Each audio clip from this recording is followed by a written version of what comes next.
Hmm.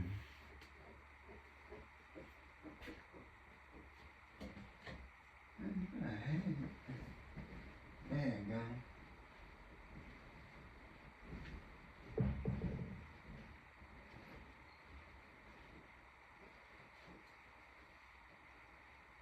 AI has disrupted so much, the old playbook of building an audience kind of isn't relevant anymore. Everything has changed. Everything has changed. People are not buying benefits and features anymore. What they're actually buying now is... And that's why communities now are going to become way more important than ever before. Chris Ducker. He's the founder of Youpreneur, one of the leading authorities on personal branding for experts. Chris has built multiple seven-figure businesses, and he has multiple best-selling books. Be you, do your thing, but ultimately narrowing down that niche is going to be the best thing that you can do. The biggest threat to your personal brand isn't AI or the competition, it's burnout. That's a big, big problem right there that we need to deal with. And so really, if you feel tired, if you feel like you need a break, take the damn break. Self-care is not selfish at all. It's strategic. The personal branding game is broken. AI can now write your content, edit your videos, and even mimic your voice. Algorithm-fed feeds mean people aren't even following creators anymore. They're just consuming what gets served to them. But here's what most creators don't realize. If you're still building your brand the old way, by sharing information and hoping for the best, you're about to get left behind, because the creators who survive aren't the ones with the best content anymore. Our guest today on the Think Media podcast is Chris Ducker, and he's been seeing this shift from miles away. And this isn't clickbait or hype. YouTube, online business, social media is being massively disrupted right now. We're going through a mega shift. And so if you want to protect your personal brand and online business in an age of AI, then lock in, because we're getting started right now. All right, Chris, welcome back to the podcast. I want to go 0 to 100 real quick and actually talk about how much disruption is happening right now because of competition, because of AI, because of algorithms. People are having trouble standing out. AI is making everybody sound the same, echo one another, and it's really kind of changed the personal branding game, the expert industry, how we communicate online, and the old playbook of sharing information and building an audience kind of isn't relevant anymore. And so I want to talk about how to protect your personal brand in the age of AI before the competition figures out what we're about to talk about. We've got 5 big topics that we're going to kind of riff on, and then actually a bonus topic, number 6, for part 2 of the conversation for really building a personal brand that lasts. But AI has disrupted so much. Number 1 that I wrote down is information is everywhere. Transformation is actually what people pay for. What is your thoughts on the fact that if you're an expert, you've been in this industry for a long time and you've watched it change. Yeah. Now everybody though can have good information. What are your thoughts on this big idea, number 1? I think you've hit the nail, very squarely on the head, plain simple, with this particular kind of this angle, so to speak, question-wise, because I think that not only is information everywhere, it's always been everywhere, at least for the last kind of 10, 15 years or so. We know that, we've always kind of gone to Google and we said, how do I build a personal brand? And you've got, you get this huge list of lots and lots of different resources that you can go to. And over time, that's changed. It's gone from just being nothing but blog pages to, videos that we can read, to podcast episodes, or videos we can watch, rather, podcast episodes we can tune into, even social prompts and social images and things like that. But now with AI taking over that results page as well, everything has changed. Everything has changed. And if I'm being really, really honest, I might show my age here a little bit, but if I'm being really, really honest, I kind of ignored AI for the first year. I didn't really pay much attention to it. I knew it was there. I knew it was brewing. I knew people were talking about it all the time. But it was one of those things, it's kind of like NFTs, like when NFTs were all the rage. Everyone kept asking me whether I was going to invest in NFTs. And I said, well, I'm not going to invest in anything I don't understand. And I don't understand NFTs, so I'm not going to buy anything. Very much the same thing with AI. Chris, what do you think about AI? I don't understand. I don't know much about it. And I would move on. But then slowly but surely, my team kept coming at me and requesting that I look at things and spend time with things and try prompts out and all the rest of it, it was very, very clear to me that information's become even easier to get our hands on. I think, everything from digital courses to downloadable PDF workbooks, everything else that you can think of from a digital perspective is not necessarily irrelevant, but certainly we're up against the ropes a little bit when it comes to that side of things. And so really, the transformational side of selling and marketing comes to play more than ever before. People have always wanted transformations, right? You know that, I know that, anybody that's smart knows that, but there's always been a lot of fluff around, sales pages and offers and all that kind of stuff. But now you've got to get to it straight away. You've got to say, this is your problem. This is how the solution's going to come your way. I'm the person to give it to you. This is when you can expect it. This is what the investment is. Hit the button, sign up now. Let's get to work tomorrow, kind of thing. And it's exactly that. People are not buying benefits and features anymore, which is historically in the sales game what we've always really sold. What they're actually buying now is transformation. Yeah, and I want to put a few more handles on that before we get to number two. So what's common, or what we're sort of getting at here, if you agree with this, is like people can pursue information in ChatGPT, whatever their favorite AI is.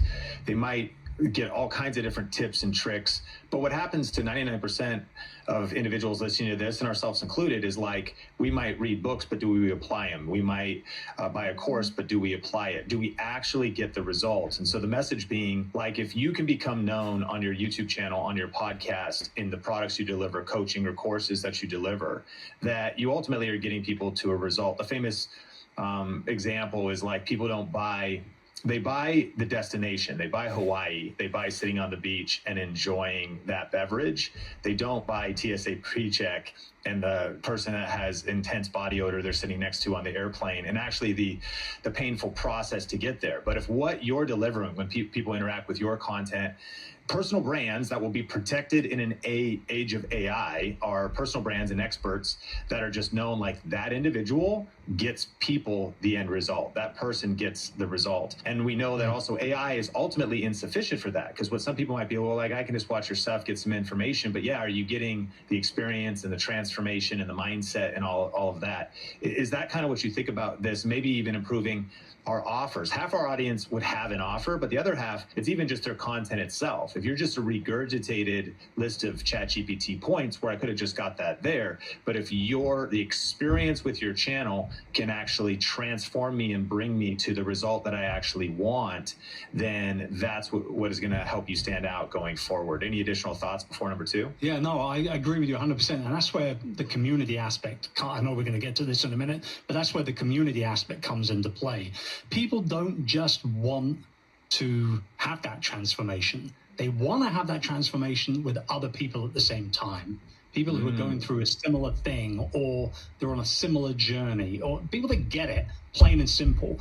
And that's why communities now are going to become way more important than ever before. And to your second point here, I know that you're baited. Yeah, let's unpack it. So I'll tee it up. So number one, information is everywhere. Transformation is what people pay for with their time or with their watch time on YouTube, if they're getting transformation in your content. But the big idea, number two, if you're going to protect yourself in an age of AI, creators who build real communities, entrepreneurs who build real communities will survive. Everyone else is just renting attention.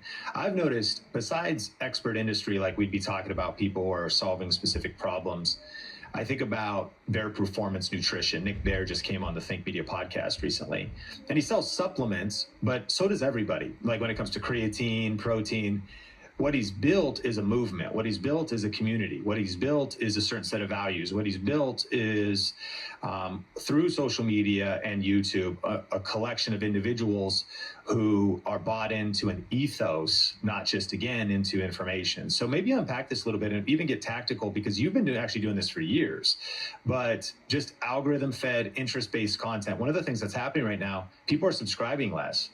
They're following less. They're just letting algorithms feed them content.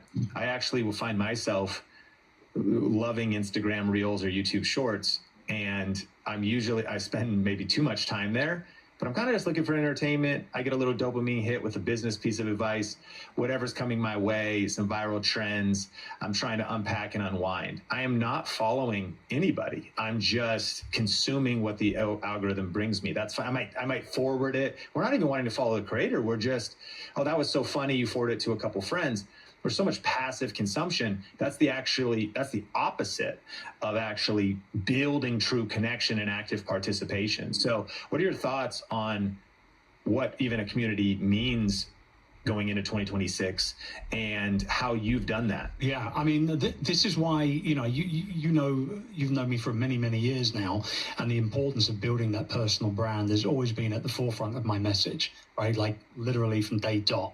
I think my first ever blog post went live in 2008, something like that, right? Podcasting since 2010.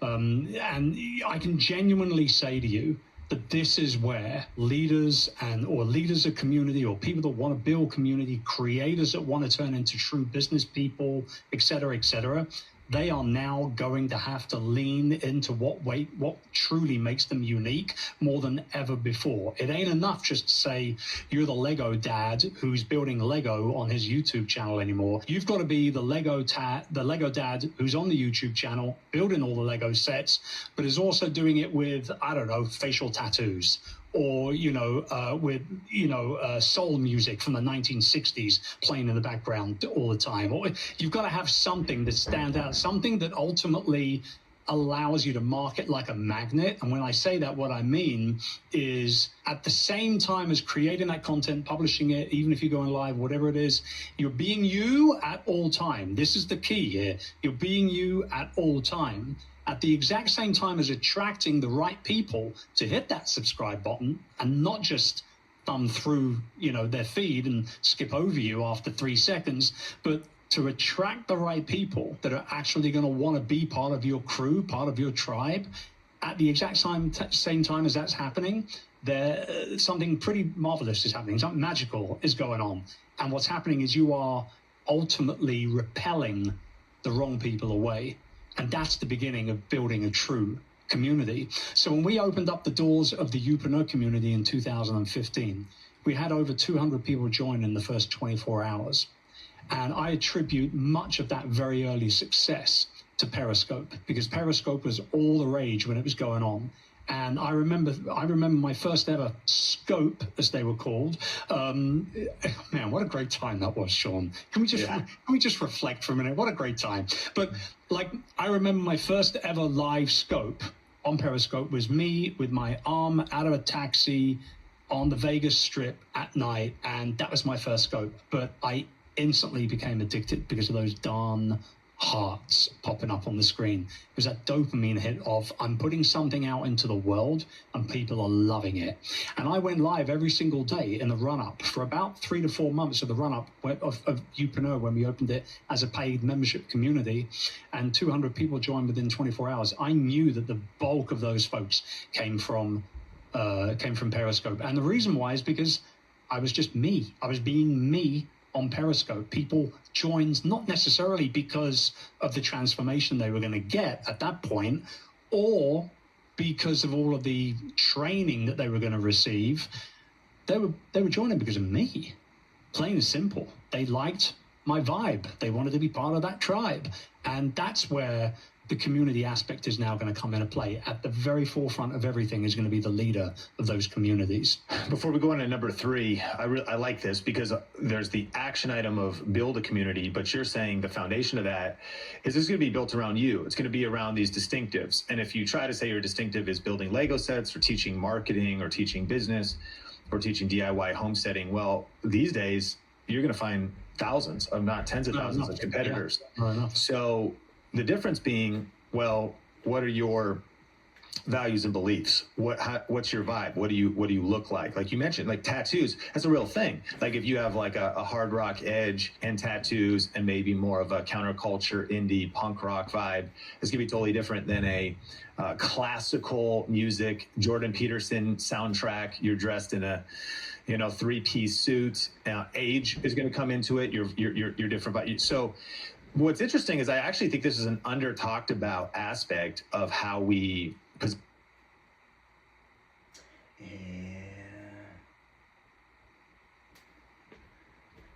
Y es